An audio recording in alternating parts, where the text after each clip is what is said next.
Alright, I think we're recording. We'll find out. So, today's vlog, I'm going to talk a little bit about politics. I kind of took a break from that a little bit, but we'll talk a little bit about today. I'm going to go on a similar route to yesterday, but I took the Triumph. Today we are taking the mighty ZX14. One of the fastest production bikes ever made. There's now a couple bikes that'll beat it, but you're talking supercharged and stuff like that. It is just an insanely fun bike. About 195 horsepower at the wheel, 110 foot-pounds of torque. And the acceleration is just mind-boggling.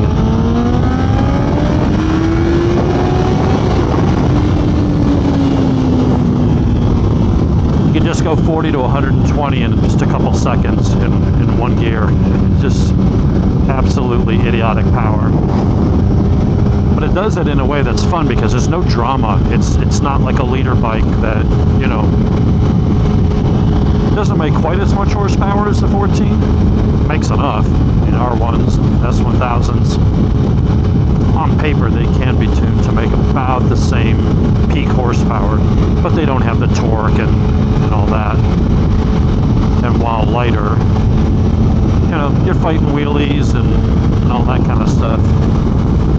Here, there's no drama. You just give it gas, and it's just like being shot out of a cannon.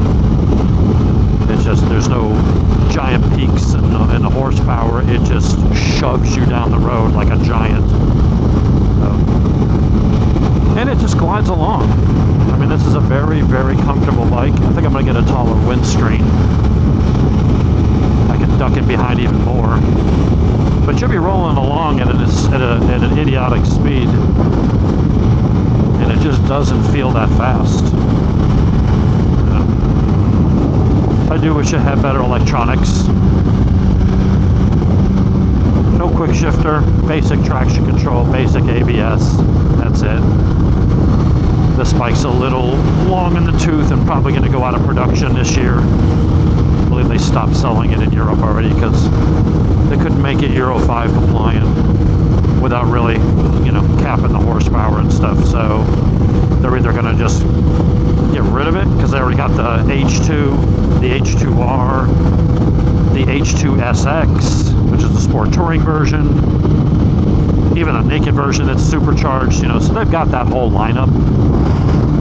The only thing that makes me think they might still keep it or even come out with a refresh is that Suzuki just, you know, did a complete overhaul of the Hayabusa. So in my head, I think they're doing that because, well, either they figure they sell more than ZX14s and they'll be the only one if the ZX14 goes away in that category. Or maybe they know that Kawai's coming out with something. Who knows? But it's a brilliant bike. We're going to have a little more fun with it on track. Gotten a little more used to it. Got better brake pads. Got much better tires. I think we'll be able to up the pace a little bit on Road Atlanta. So I'll have the camera mounted down here, but I'll run the wire up to my helmet. If I can figure out a way to keep the wire from flopping all over the place, we'll do a vlog on track. I don't know how that'll work out. I should probably spend more time paying attention on track than trying to talk, but I don't know. Maybe we'll see if we can make it work for at least one session. Show you what it's like from the cockpit view on a track day, rather than just watching, talking about what we're doing, where I'm braking, what I'm, you know, why I'm doing what I'm doing, and all that. Maybe that'll make for interesting views. So anyway, politics. You know, in some ways, I don't like to beat up on millennials because, you know, every generation thinks the next one is a bunch of punks, right? Everyone thinks the one before them had it easy. The ones that came after them are spoiled and didn't have it like we did, and, you know. But I will say a lot of that's bullshit. You realize it's the same thing, it's recycled. Now, technology changes. There are some things that change, right? When I grew up in the 80s, I'm a Gen Xer. I grew up in the 80s. We didn't worry about school shootings. What was Columbine? 91, 93, I mean, early 90s. And even then, there was a spell of time where after Columbine, there wasn't a lot of school shootings. That's mainly the last 25 years. And it's not due to gun availability. It's not due to gun laws or anything. Guns have been here since 1776, well, before. Because without them, there wouldn't have been a 1776. Let's keep that in mind. So we've always had guns. I mean, when my parents were kids, they're baby boomers. They could go to Sears and Roebuck or Wells Fargo or any of those mail order catalogs, and they can order a rifle and have it delivered to the house. A lot of rural school districts in the baby boomer era had rifle classes, you know, maybe 22s, but they had rifle classes. And kids would bring their rifles and a box of ammo to school and store them in their locker or in the principal's office until, you know, after school. So you had kids bringing guns to schools, and yet you didn't have school shootings. So if you want to say, all right, millennials have, you know, they've had to live with that. Okay. That is something I never dealt with. I never had that perspective. I never had armed shooter, you know, training and drills in class. You know, we had fire drills. My parents had nuclear drills, you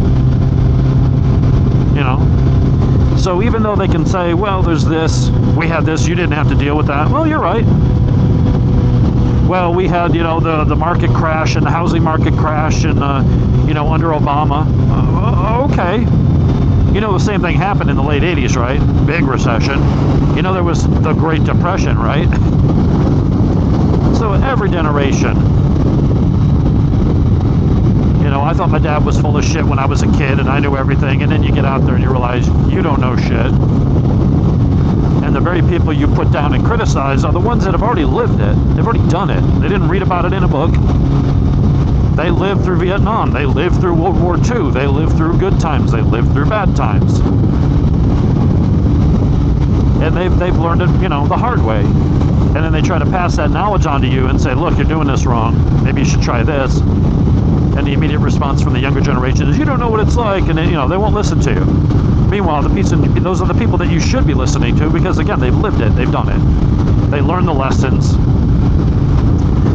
So I don't use social media because it just brings out the worst in me, and it brings out the worst in society. And to tie it back to the school shootings, I don't think it's coincidence that the rise in school shootings, it's not guns, it's not gun technology, it's not lack of gun laws.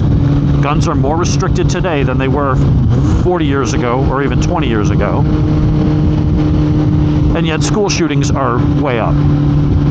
So if guns haven't changed, if gun laws haven't changed in the way that makes them more lax, actually makes it stricter and harder to get, which it has, then what has changed? Well, it's got to be the people. That's the only other part of the equation. Why do we have more people today that see going out and shooting someone as a viable option?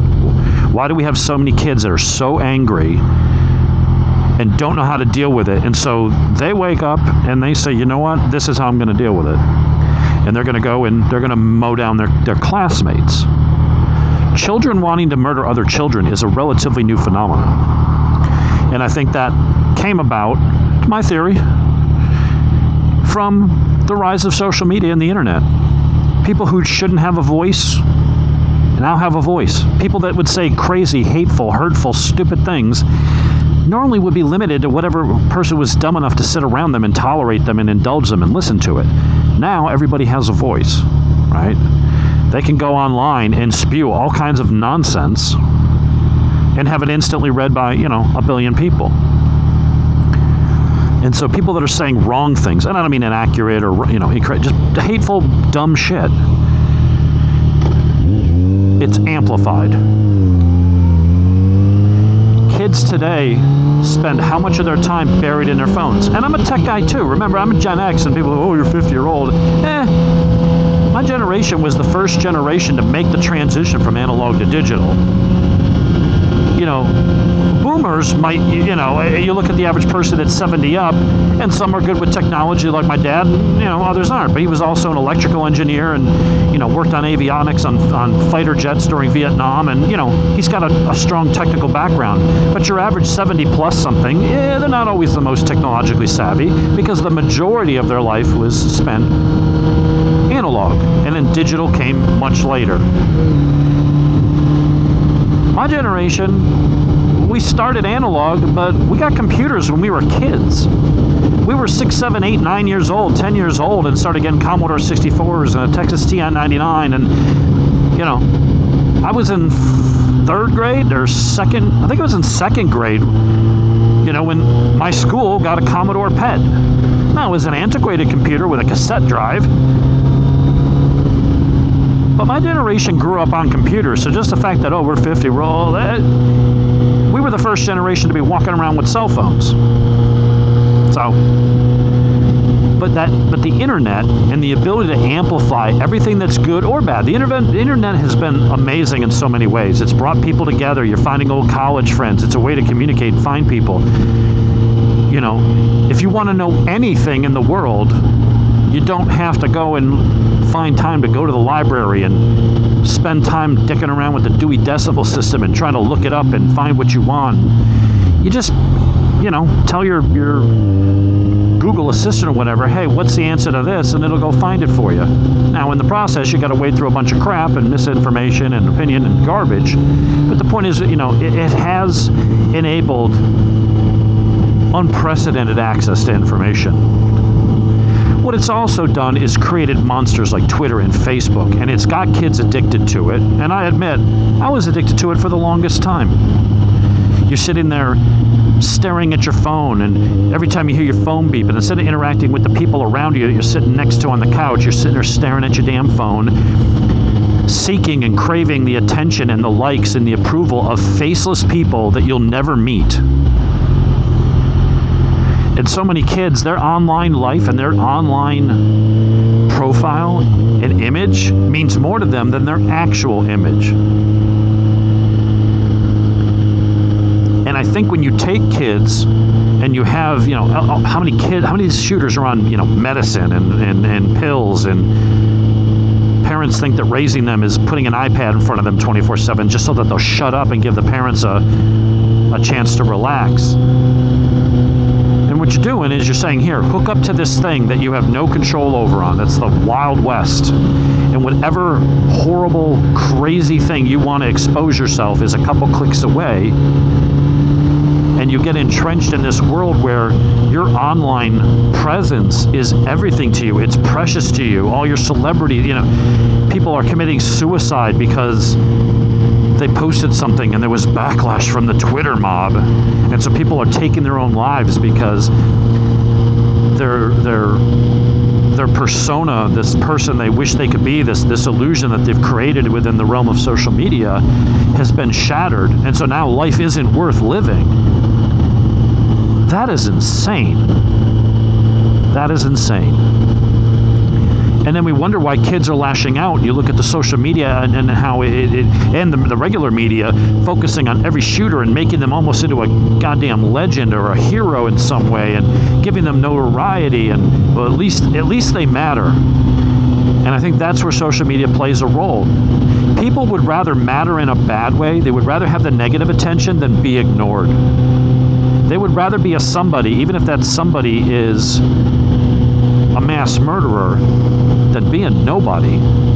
Being a nobody online means you don't matter. Being unheard of means you have no value. Your social media presence to a lot of these kids and adults, that is their social currency. Being outraged, being this, being activist, you know, an activist for whatever dumb cause of the day. These are all things that people do to get noticed, to get likes, so they can validate their very existence. They don't have self-confidence. Self-confidence comes from self. They don't have that. They try to get it by proxy. Some people do it with sports teams. Some people do it by joining motorcycle clubs. Other troubled kids want that sense of belonging, and they need that hierarchy and structure, and they join gangs, even if it ultimately leads to their demise. And it's all because the human condition, we need to matter. Why do you think we have religion? We need to explain things. We need to know our place in the universe. We need to feel like someone's looking out for us and they got our back and there's a purpose. We have to feel like we matter. And maybe people like me are the sociopaths in a way, because I know that I don't matter. I hope that I matter to the people around me. It's cool if I get likes on the videos and, oh, okay, what I'm doing for fun matters to some people. They get some value out of it. Maybe I make a couple bucks off Google in the process. But I know that in the big picture, I'm just another little bug walking around this giant ball floating through the universe. I don't matter. I want to matter. It would be great to matter, but I'm never going to cure cancer. I'm not going to, you know, invent something that's going to change humanity for the better. I'm going to go through life and just like everybody else, and then I'm going to die. And hopefully I leave a few fond memories behind. And for me, that's enough. I don't need to feel constantly validated. So, anyway, back to this thing about millennials. It's,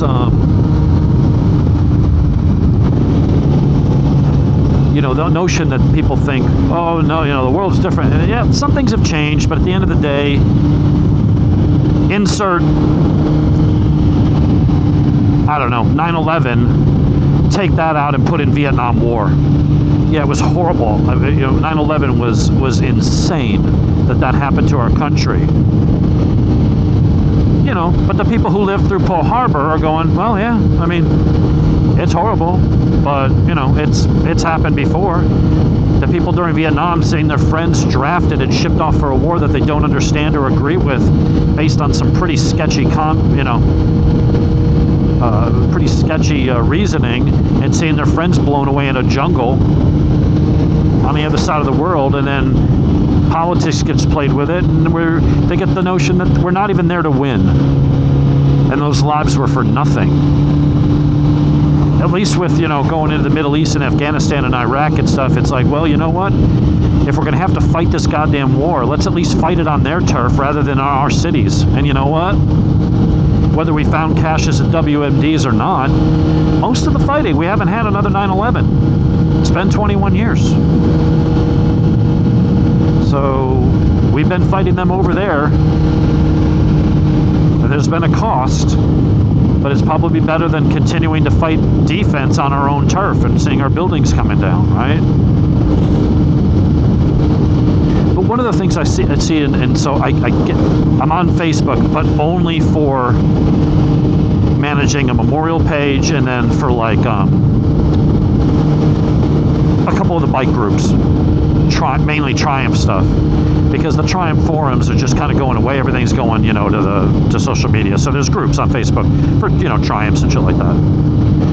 So I use it for that. I don't have any friends. I don't have any personal information. I don't make a post on my own page. It's blank. It uses the same avatar I've used for years of Christian Bale from American Psycho. I feel that's appropriate. And I don't even use my name. I'm just there for managing the memorial page for Joe and his family and stuff, and then you know, some of the biker groups. But I see shit scrolling by, and I fall victim to it. I'm weak. Thought this guy was gonna goose it. I was like, are you serious, dude? Anyway, so what happens is, you know, I see, you know, memes and things going by, and some are conservative, some are leftist, and I see something going on about, you know, millennials blaming boomers because they can't afford houses and the living wage, you know, all this other stuff. And I just see it, and it's always about blaming boomers. And, you know, it's funny to joke on, you know, everybody said boomer this, or you joke on millennials, but I don't think millennials have it easy, but I don't think they have it harder than anybody else that's come before them. They lived through COVID. Well, so did all of us. They didn't live through the Spanish flu. They didn't live through world wars and drafts. They didn't live under the threat of the communists, you know, nuking us. They got some other things that we didn't have to deal with, like school shootings. I'll give them that. But, you know, the notion that, you know, we're not going to buy, you know, we're not going to be able to get buy a home and this, that. I didn't buy a home until I was in my 30s. And you know what? I couldn't buy it in New Jersey because I couldn't friggin' afford it. I had to leave behind all my friends, the SCA, the group I was tight with, family members, and all that kind of shit. And I had to pack up and roll the dice, and move 900 miles away to Georgia. Because it was buy and build a really nice house for the same price as a decent apartment up there. Like, literally, that was what it was. If I wanted a 2 or 3 bedroom apartment in a nice area up there to have the room I needed and a home office and, you know, all that kind of stuff, have a guest room, I was going to have to rent a place because I could not afford the house, and I sure as hell couldn't afford the property taxes up there. You pay $1,000 a month or more just in property tax. That gets added to your mortgage. So I had to move. I'd never been in sales before, so I took a sales job. Wasn't sure it was going to work. Luckily, it panned out. So back to the point. I see, you know, blaming boomers. And then I see boomers responding saying, look, you're an entitled generation. You think everything's got to be handed to you. You know, you're whining about struggling. Guess what? We had to do the same goddamn thing. And then I see the responses from the millennials. Well, just because you struggled and you had to make sacrifices doesn't mean we should have to. I saw several people making that comment. That just because everybody else has struggled doesn't mean I have to. While at the same time calling the other generation selfish for not taking care of them. And I'm like, whoa, whoa, whoa, whoa. They took care of themselves. They took care of their families.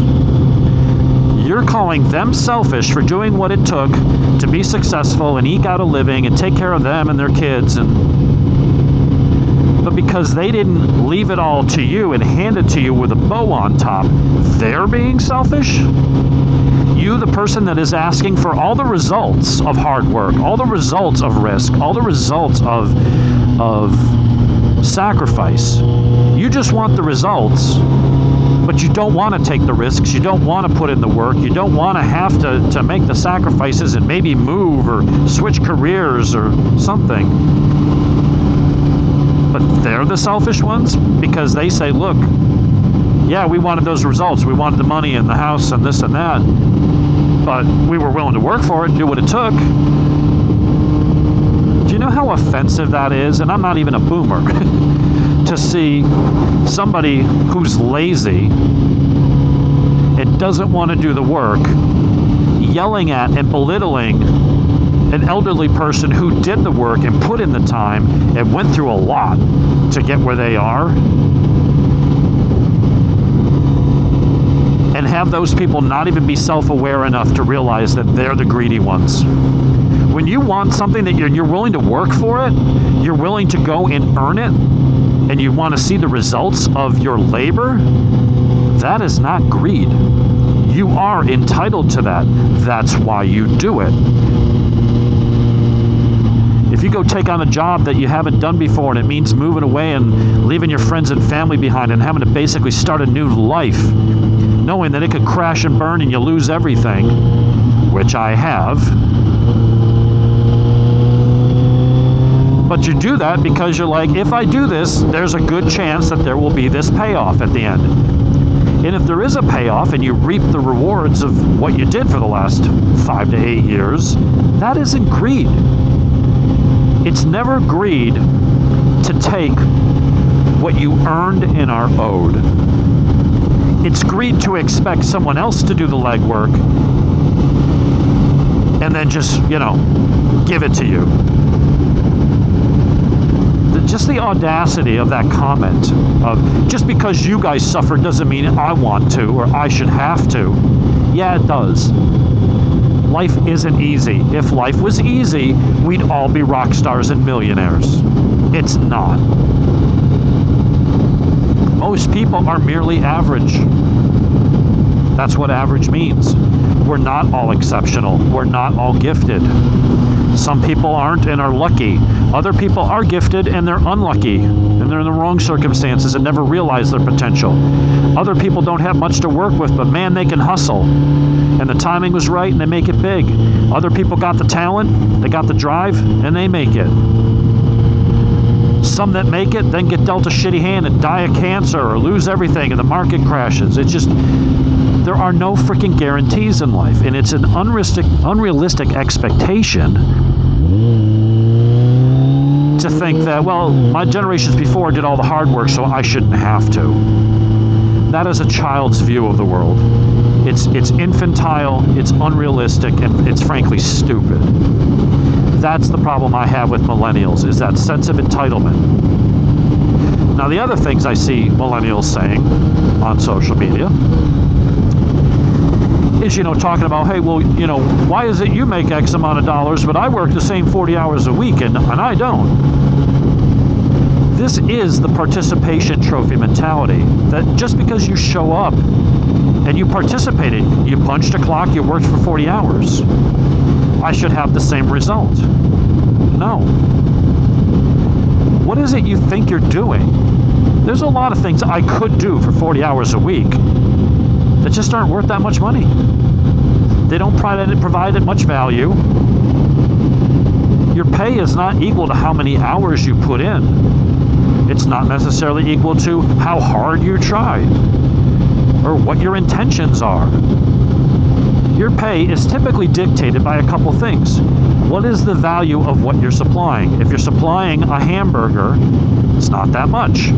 If you're supplying a really critical, high-dollar, piece of laser medical equipment, your labor will be worth more because the value of what you're producing is worth more.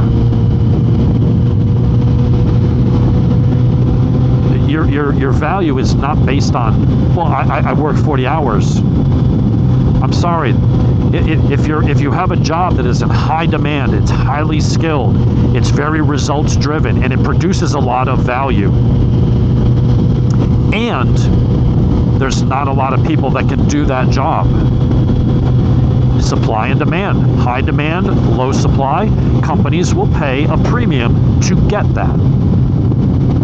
If what you're doing is a dime a dozen and it's low value and literally anybody can do it, then they're not going to pay that much because they don't have to.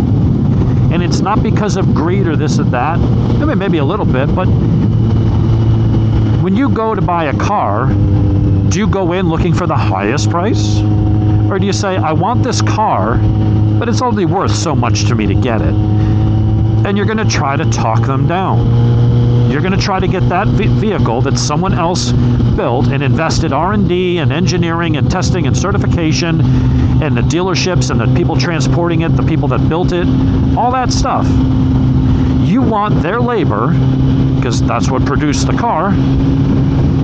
You want it for as cheap as you can get it. And if the dealer down the street has that same truck with all the same options, but it's $2,000 cheaper, are you going to go pay the higher price? Because, well, I care about those workers, so I'll just pay more for the same thing. Or are you going to go down the street where it's $2,000 or $4,000 cheaper? Or will you even maybe drive out of state to get the car because it's $5,000 cheaper? Does that mean you're greedy because you want to hang on to that $5,000? No. You want to maximize the value of your dollar. You worked for that money, and you want to get as much as you can for as little as possible. When you accuse an employer of being greedy for doing the same thing, but you don't apply it to yourself as a consumer, it's asinine. It's just asinine. You're holding yourself to a different standard, not being smart enough to realize that supply and demand isn't just about raw materials. It's not just about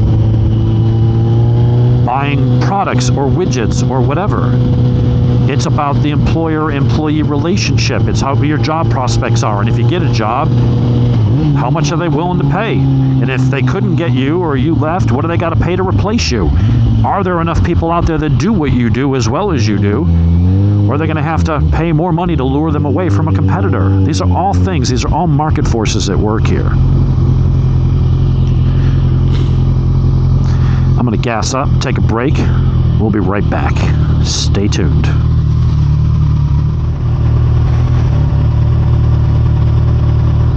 And we're back. So what was I bitching about? All right, so anyway,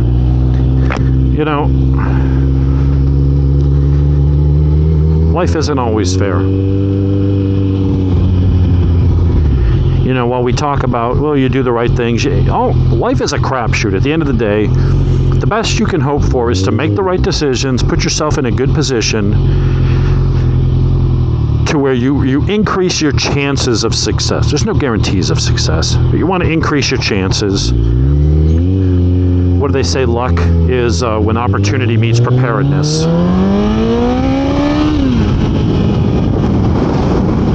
And that's largely true. There is a component to life that's luck, but there's a lot of other things. It's on you, you know. I constantly hear, and it's usually millennials, talking about, you know, a living wage. A minimum wage isn't enough to raise a family on and buy a house. It's not freaking supposed to. It's minimum wage. Does that need to be upped once in a while? Yeah. I don't have a problem with the minimum wage being a moving target over the years, but I do have a problem with this notion that the minimum wage equates to whatever I want.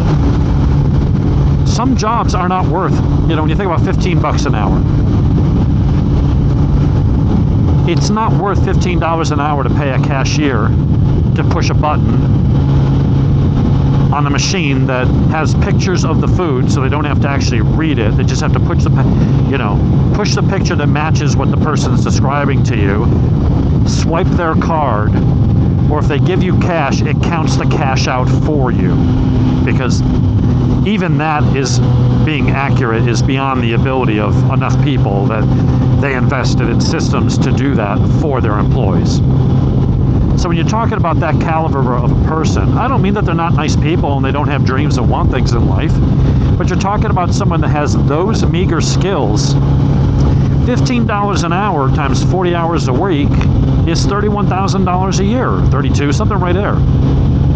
Not a lot of money, but they're full-time then because they're over 30 hours, so you got benefits. So as an employer, when you factor in taxes and benefits and everything else, you're basically paying someone $40,000 a year. That's what that employee is costing you to push a button and hand back the change that the register counts out for them. That job, I'm not saying the person, but that job is not worth that much money. It's just not. They can train a monkey to do that.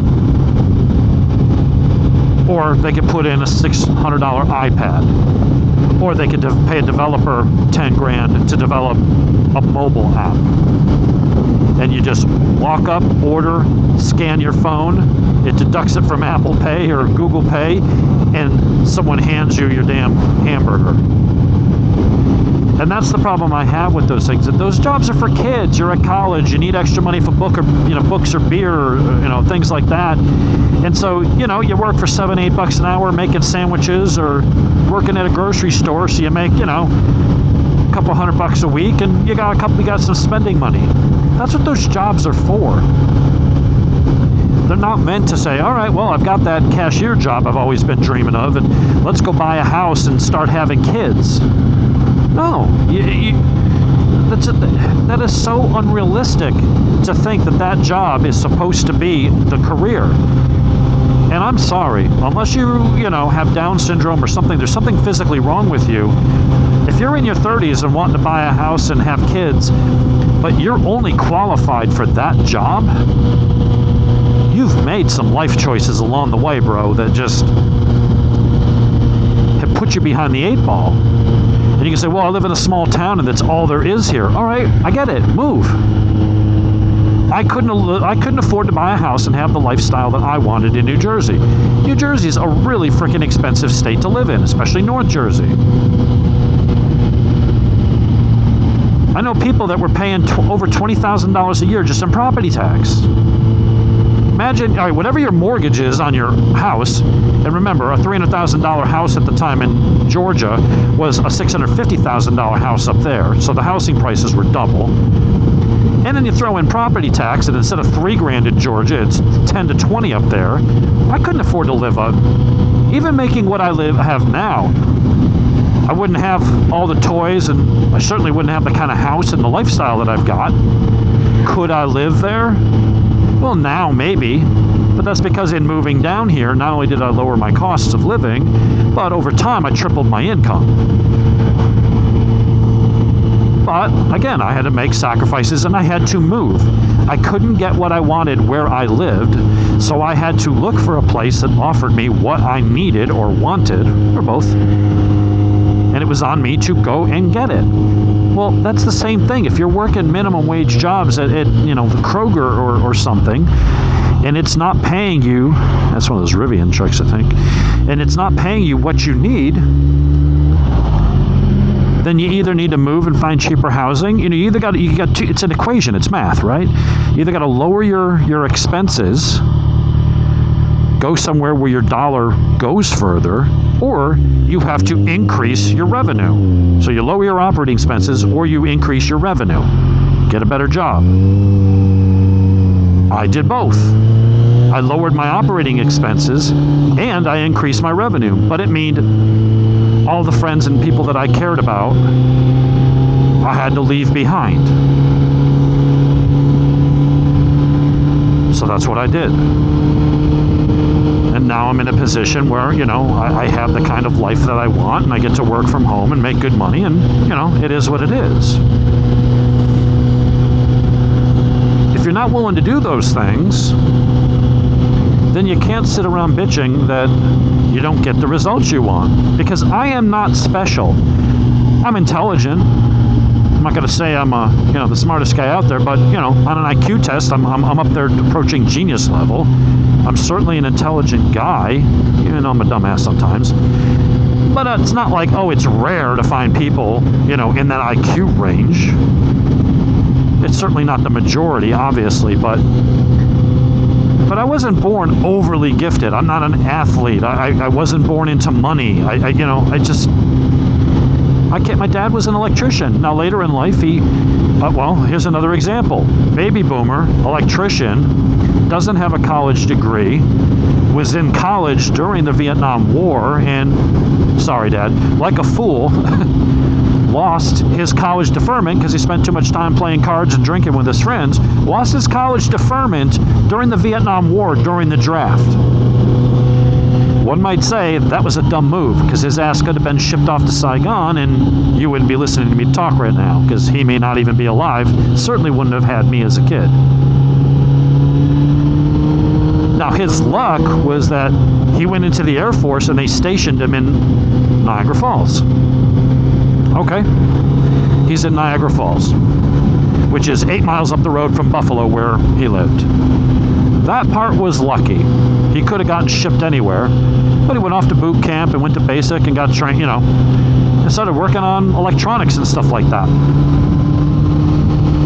After that, became an electrician. He was a union guy. My dad was a member of IBEW, blue collar.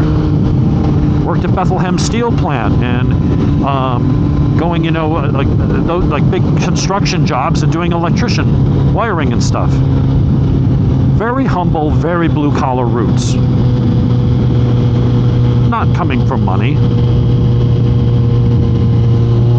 And then one day he's at a construction site and a steel I-beam falls on him. Ruptured some discs in his back, messed him up. And luckily, didn't paralyze him and stuff, but he was out of work for a year. And he had a decision to make. And he told me about this. Maybe I'll get him to come on and chat about it. But he had a decision to make. He's sitting there on the ground in agony, just had a freaking beam fall on him. And if you've got, ever had a disc ruptured like that from an injury, you know the kind of pain you're talking. And he sat there and he's like, I could try to get up and walk it off and go back to work and, do my thing and not jeopardize my pay.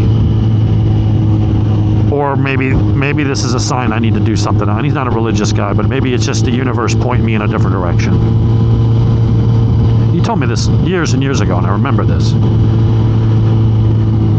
So he was on disability for a while, and he ended up going and taking a job at a fire alarm company as a project manager and started working with drafts and, sales engineering type stuff.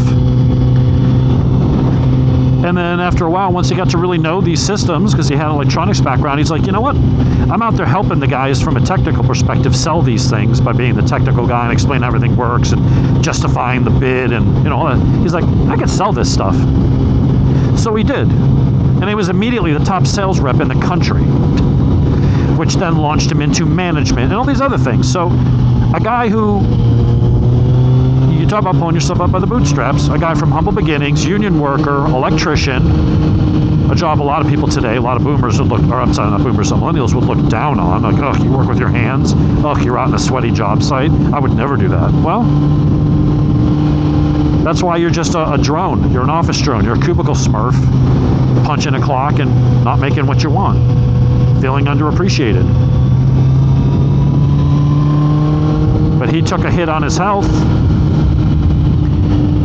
He took the risk and went into a completely different field and found his calling. And he was damn good at it, was making hundreds of thousands of dollars a year, became a regional manager. I think at one point he might have had like 800 people reporting up to him. You know, and he had setbacks along the way. He had to pack up and move from Buffalo and move his family to New Jersey. We weren't happy about leaving our friends and the only life we ever knew behind, but he had to do that because he knew he could make more money and take better care of his family. Sacrifice. Years later, he's set to retire early with a nice six-figure income after retirement because he busted his ass for 25 years with the company. And the company was bought by a bigger company and merged and had redundant, you know, positions between the two companies. And they're like, hey, we're paying this guy way more than we're paying the other guy. Let's just get rid of him and save some money. Wiped out his retirement, you know, just completely set him back. He had to go back to work. Had some ugly times. Had to move, downsize his house. Eventually got back on track, but his retirement's not what it should have been.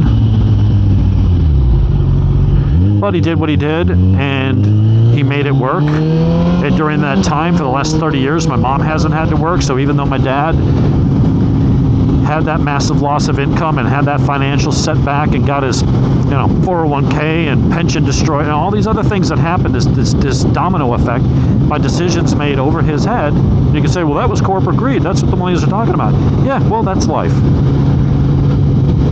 They got two managers. They don't need two. One of them is being paid 45% more than the other. A lot of companies are going to take the low-hanging fruit, let the guy that's, you know, the much higher cost go. That's just how it works. It's not fair, it's not right, but it is life and you do have to deal with it. And he did. And he did it in such a way that my mom never had to go back to work. And, you know, he had to work till he was 72 instead of retiring at 65. And all that stress has probably shaved years off his life. But he, as a man, he did what he had to do. And while there's certainly a lot of bad feelings about how the company treated him, you don't hear him complaining and railing about, well, the system, and, you know, he's not bitter. He's bitter with the people who made the decision. But it doesn't change his message, and it hasn't changed his outlook, I don't think. But that's what people had to do. You know, the people think, well, I can't buy a house. I can't afford to eat and this and that. Go talk to your great-grandparents, if you're lucky enough to still have one around, and ask them what it was like growing up during the Great Depression. Listen to their story. Listen to someone who's gone through seeing their family members rounded up during the Holocaust. And then tell me how you think you've got it bad. Trust me, I see the irony here of me sounding just like my dad, but at the time I didn't get it, and I'm like, I'm never going to be that guy. And then you fast forward 30 years, and here I am, that guy, delivering the same damn message, because the world has a habit of teaching you these lessons. It doesn't care how you feel. There are so many people that do the wrong things in life, and why is Keith Richards still freaking alive? Did he die and nobody told him? I mean, you look at someone who's lived their life all the wrong ways and they're still there. Or people that, you know, do all kinds of crazy shit, fall backwards into money and fame, and they're just the worst people. Most of these people are on reality shows. And then you see my friend Joe, lives a good life, Christian, never says anything bad about anybody, would do anything to help anyone, charitable, generous, just a good guy. And because some guy's working in a lab in Wuhan messing with some shit they shouldn't have been, let out a damn plague, Joe catches it and dies. How is that fair?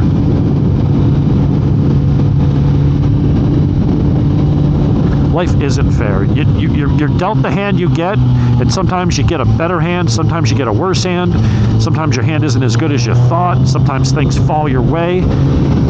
You just got to roll with it. There's nothing else you can do. Sitting around moaning and, whining about how, well, we were told it was this and that. For my generation, I'll take some blame for this. We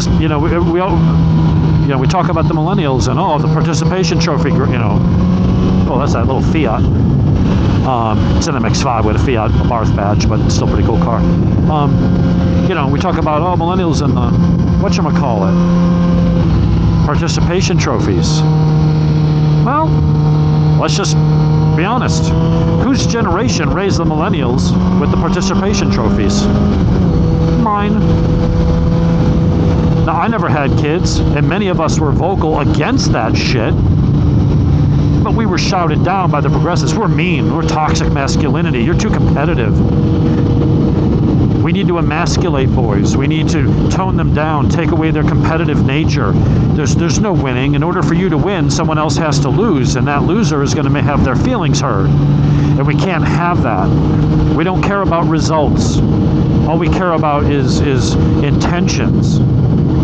That's my generation, folks. And like I said, a lot of us were very vocal against it, didn't participate in it, but we were allowed to be shut down. Oh God, I love this bike. It's just so effortless, smooth. But that, my generation has helped screw up the millennials, unfortunately. I'm not personally involved in that, but can't deny the truth. Facts are true whether we like them or not. And maybe the baby boomers, in some extent messed us up.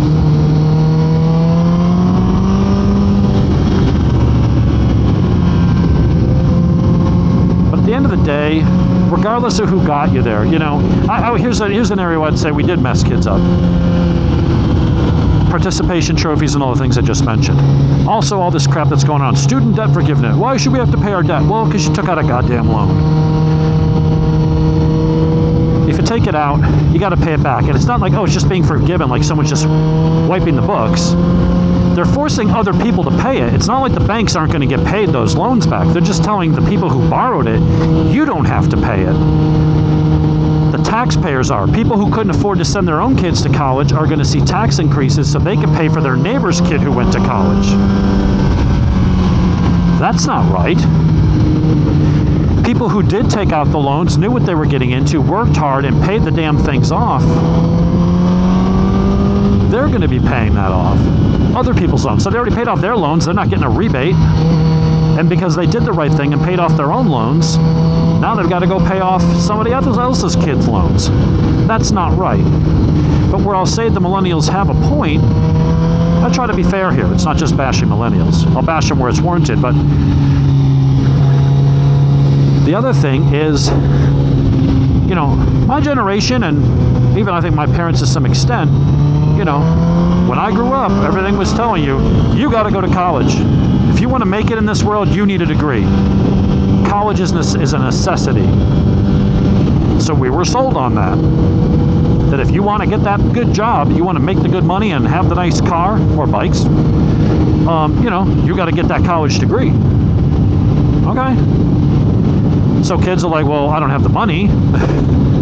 All right, well, we'll loan it to you. But the promise and what they've been told for the last 15 years of their lives is, if you get this piece of paper, you're going to have it easy. There's your golden ticket, Charlie. You buy this ticket, you go put in your 4 years, you get decent grades, and you graduate. You're going to walk into a good, high-paying job right out of the gate, and then, you'll pay it back then. Worry about it then. So kids are like, great, I get to go to college for 4 years. I'm going to have to work, but I'm going to get to party, join a frat, get to drink, get laid, and then I'll get out and have this awesome job, and, I'll worry about the money then. I'll be able to pay it then because I'm going to have this job. And it was all bullshit.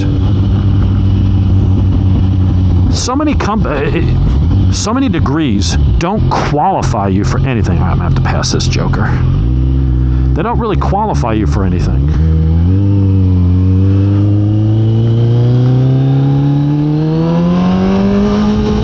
Thanks, mister. So, in fact, there's a lot of companies now that are getting away from some of their college degree requirements. Several years ago, Ernst & Young started getting rid of a lot of their degree requirements because they had the data to show that there was really no correlation between having a 4-year degree and long-term success. Oh, this thing is so... The power is just crazy. So that's, that's, I guess, our generation, not me personally, because I didn't go get a 4-year degree. I wasn't going to pay that. I didn't have the grades. I didn't have the discipline to go to a good school and not party too much and get good grades. It was just never going to work.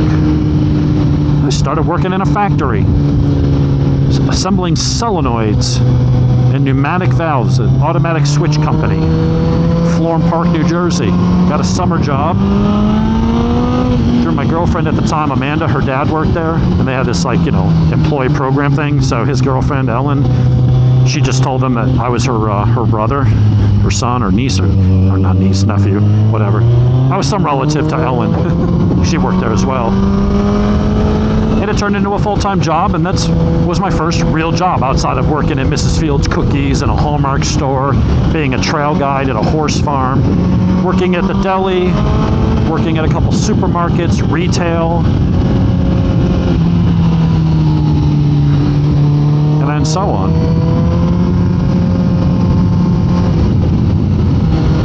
But success takes time, and not everyone's going to make it. Some of it's going to be because of life choices. Some of it's going to be curveballs that life throws at you. Some of it's going to be because you didn't recognize the opportunity for what it was until it was too late. That is life. So this very lengthy discussion about people, saying things like, well, just because other people sacrificed and had to put in the work, just stop. People are telling you what the formula for success is. It's a recipe. Unlike a recipe for a cake or anything else, doesn't mean something isn't going to go wrong and, you might have to throw that batch out and try again. But it is a recipe nonetheless. And it is one that has a higher rate of success than most. And when the people that have done it and lived it and learned it and are sharing the experience of, if you want to do the same, here's how you do it, and you sit there and insult them and blame them for your failure, grow up. That attitude is why you will never amount to anything. If you're sitting around blaming boomers because you're not making the money you feel you're entitled to, you're a fool. And maybe it's not entirely fault. Maybe it's partly the fault of your parents and teachers and everybody else who filled your heads with freaking nonsense. But it doesn't change the fact that you're still wrong. You need to own your own performance. You need to own your failures and stop blaming other people. Now the good news and the flip side of that is when you do own your performance like that, when you do hopefully make it, you get all the credit. Yeah, you might have had help along the way and whatever. But the point is, when you own your results, you own the good and the bad.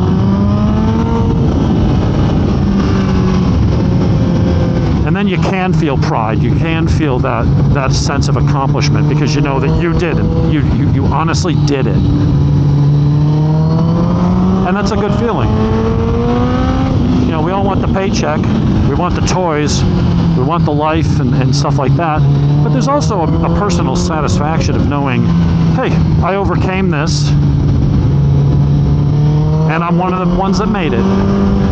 And then maybe you share that experience of what you learned along the way with somebody else. And if they're not too much of a damn knucklehead, maybe they take the time to listen to you and go, hey, you know, it's like, do you want to learn the hard lesson yourself? Do you want to touch the stove and burn your hand? Or do you want to talk to the guy with the scarred fingers that says, dude, look, I've done that. See, I got the scars to show it. I'm going to save you a bunch of trouble here. Just listen to me. But like most kids, they don't know what they don't know. They think everybody else is clueless but them. And the reality is the exact opposite. So they're sitting there arguing with the person with the scarred hands, going, you don't know. All right. Go ahead and burn your hands, but don't come back and blame me, the boomer. Then, you know, I told you. I warned you. If you don't listen to me, that's on you, little fella.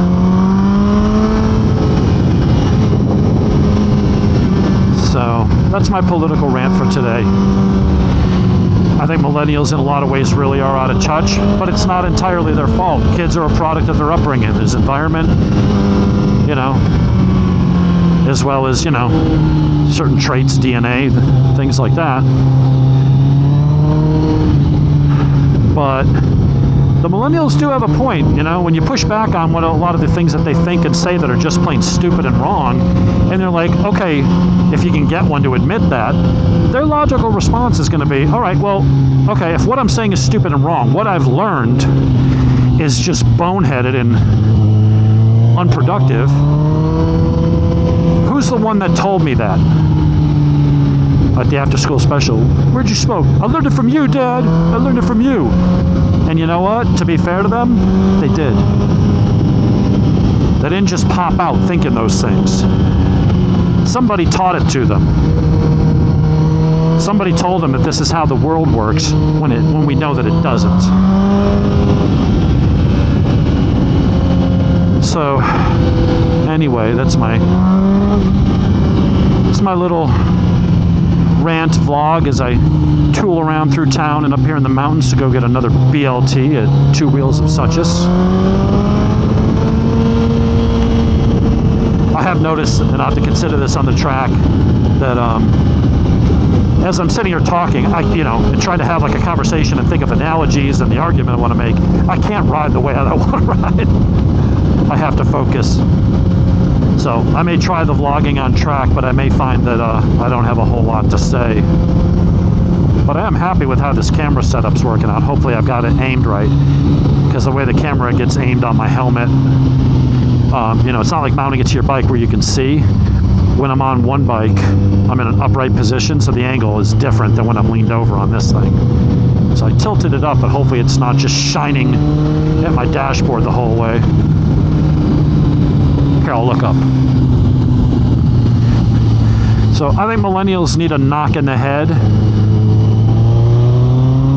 because on average they are wrong. They expect results without having to do the hard work and sacrifices. They say, oh, we're willing to work, we're willing to do this, we're more productive. Yeah, but what you're doing, if what you're doing doesn't have value, then you're just not going to make as much money. So just putting in the hours and wanting to succeed, but you're working a job that, a monkey can do, it's on you to go find a job that pays you what you want. Or go move and find an area that you can afford. Or do both. That's what a lot of us did. And if you're not willing to do that, if you're not willing to change your approach and change those things, you just want to change your outcome, and you think the government mandates are the way to do it, just stop. You don't know how this works. You will only make it worse. Government is not typically the answer to problems. It's usually the cause, and it's always good intentions that start us down that path. So I'll leave you with those thoughts. I'm going to go say hey to some peeps, and we'll talk to you. Ooh, I love that Ducati right there. It's a 959 like I had. Oh, RC8 Red Bull. Beautiful. Nice stuff. Tiger 1050. Wish they still sold those here in the States. Anyway, people, take it easy. We'll talk to you later.